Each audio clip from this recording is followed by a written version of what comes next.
That's on. I went up to the border. And on the border, there's a concrete barrier. And on that concrete barrier says, "Beware of children in roadway." And it's because as soon as you cross the border into Iraq, there's kids. Kids there are no higher than this. They're willing to jump on a semi-truck to get food and water. And I thought, whoa! These are the kids I'm going to help. Get rid of this terrible dictator and provide humanitarian relief and build a democracy. No. Oh, you didn't design the sign. No, but those kids are still on the side of the road 6 months later. He gave me permission. He actually gave me this full-size and those kids were still on the road 16 by 20 image to print. Okay. 9 months this later. than I did.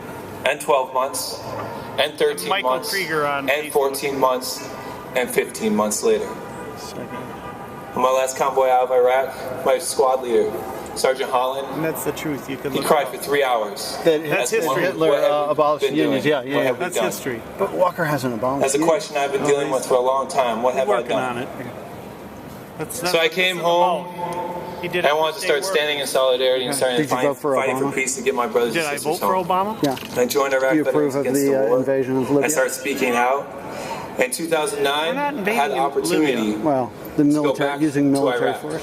But this time I didn't go back as a soldier. I went back as a member of Iraq Veterans Against the War. I went with the machinists, and I went with USA Against the War, and the teachers, and a whole bunch of other unions from around the world that came together at the first International Labor Conference in Iraq.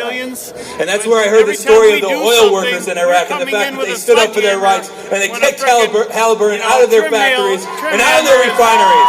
And I heard the story of the electrical workers in the part of the states who stood in solidarity with their communities and say, we're not going to let our power plant go down to this occupation.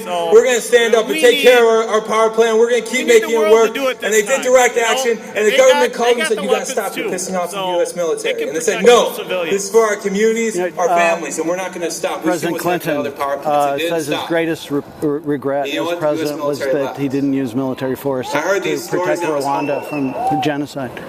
And then I had the opportunity to speak at this conference with all these humbling folks. But it's not a quote. It's not a quote, but it's something that he has said. That's his greatest regret. A union movement that's illegal because Paul Bremer in 2003 carried over Saddam's laws.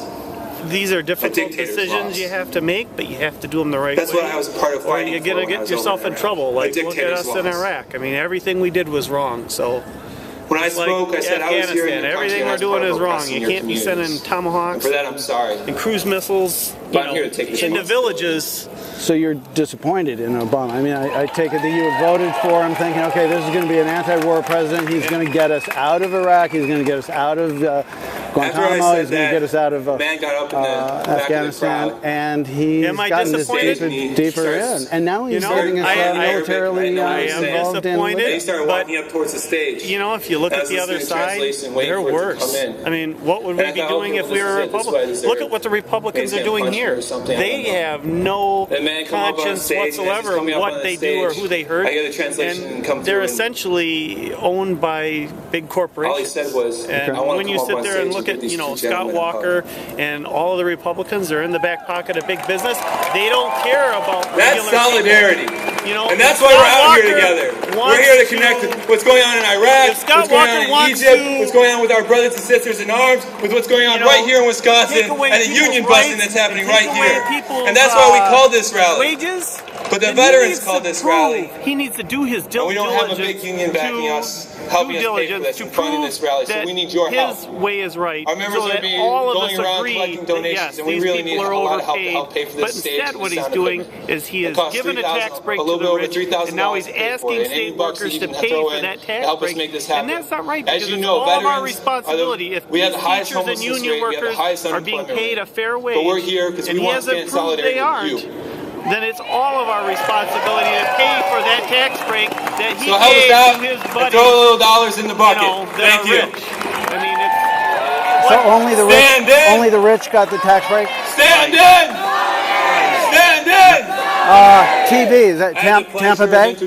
Yes. One of the founding Florida? members of Iraq No. But Just Kelly Doherty. No, yeah. Initials of my granddaughter. So, oh, cool. Okay. So, You're still a Packers fan. Oh, yeah. Hi, well, it's great to be here in Madison today. My name is Kelly Doherty. I served when in you're the trying to Colorado pick Army hats, National Guard for 8 years as a medic, Democrat. and I did a year in Iraq as a initials, your granddaughter's sergeant initials, from 2003 to 2004. I've got like a Polish and hat 8 years that I ago wear, today, so, I and that's was red and white, and it's hunkered down with my gas mask on and my chemical suit and my multiple thanks weapons. for talking to me.